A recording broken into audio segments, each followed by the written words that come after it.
So this driver sues Uber after passenger shot him, right? Says he felt pressured not to cancel the ride despite the sense of danger.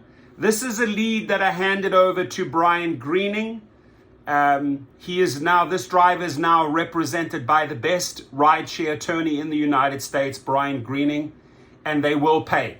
If it's Bryant behind this, he will get them to pay. Now, you got to watch this video, ladies and gentlemen. CBS 2 investigator Megan Hickey joins us live from Stroger Hospital, where he drove himself to the ER. Megan, 2 months later, he's still recovering and calling on Uber to make changes.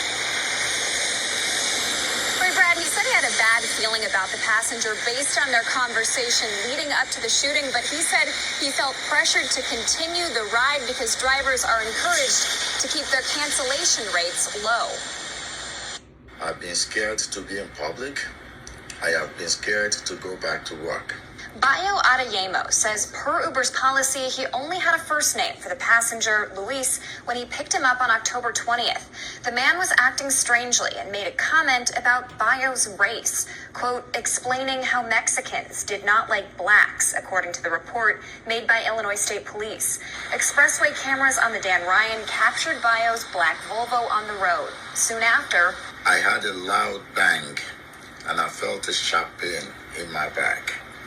The passenger then told me that I had been shot. Terrified, Bayo drove himself to Stroger Hospital and Luis jumped out and ran.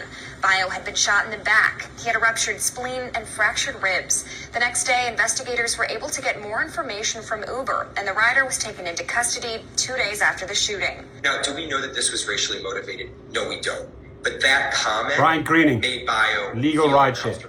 And Bayo should have had the option to cancel the ride at that point. Bayo's attorney, Bryant Greening, recently filed a lawsuit against Uber, arguing the company could and should do more to keep drivers safe, even in the middle of a ride. Uber's drivers are expected to keep their cancellation rates low, and if they cancel too many rides, they can lose access to the platform. They need to have more discretion over the times that they can not accept a ride or cancel a ride. During a ride, if they feel uncomfortable, they should be able to leave the situation. We wanted to know, how often do drivers get assaulted like this? Uber released a safety report in 2019 detailing deaths and sexual assaults, but did not include info on cases like Bayo's where the driver is assaulted but not killed. Ultimately, the rider in this case was charged in the shooting, but Bayo hopes his experience leads to change. I am scared for myself and all my fellow drivers.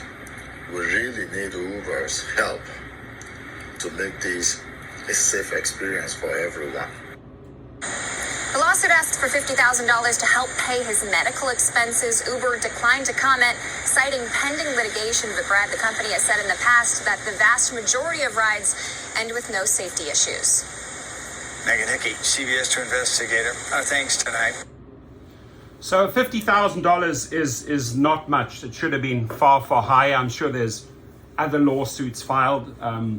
But the bottom line is, you should never, if you watch my previous video, you should never feel pressured, right, into a situation. You cancel. That video that I made got like over 50,000 views in the last 2 weeks, right? They should never, ever pressure you into a situation. He felt pressured and he got shot through the seat. If you look at one of my previous videos where I say, if you have a concealed gun, let's say it's strapped to you, right? And the guy is behind you threatening you with a gun or with a knife, you do exactly as this thug did, right? You shoot through the seat. This guy sadly shot the driver through the seat, and hence that sharp pain in the back. The guy's lucky he's not dead. He had a ruptured spleen, broken ribs from the bullet wound, right? But we have to take this, as this driver says, we got to take the safety matters into our own hands. He's calling on Uber, like I do in every single video, do something about safety, right? The only way they step it up is to start, they say they will, they've never done this, but they should really start vetting the riders. Check their backgrounds, right? Don't allow these prepaid gift cards, right? I had One driver sent me proof that a rider told him every time he gets kicked off, he just creates another email and another name and he's back on the platform. This is someone that they've kicked off multiple times who gets back in, tells a driver proudly his story. Now, do you think you're going to feel good as a driver having this guy in the car who tells you how Uber kicked him off the platform multiple times and he gets on by creating another email? It's unacceptable. Their system is not tight. Yeah, they'll vet the driver. They'll run a criminal background check on us. They'll run our motor vehicle report on us. They'll do our credit and consumer check on us, but they don't do anything to the rider. And this is what's breeding this problem. Shootings, stabbings, assaults, carjackings every single day. And they are not doing anything about it. They're staying silent. They're not sharing the information with the police because they don't want another statistic on their record. That is Uber. And every time you face any of these type of situations, contact Brian Greening at legalrideshare.com.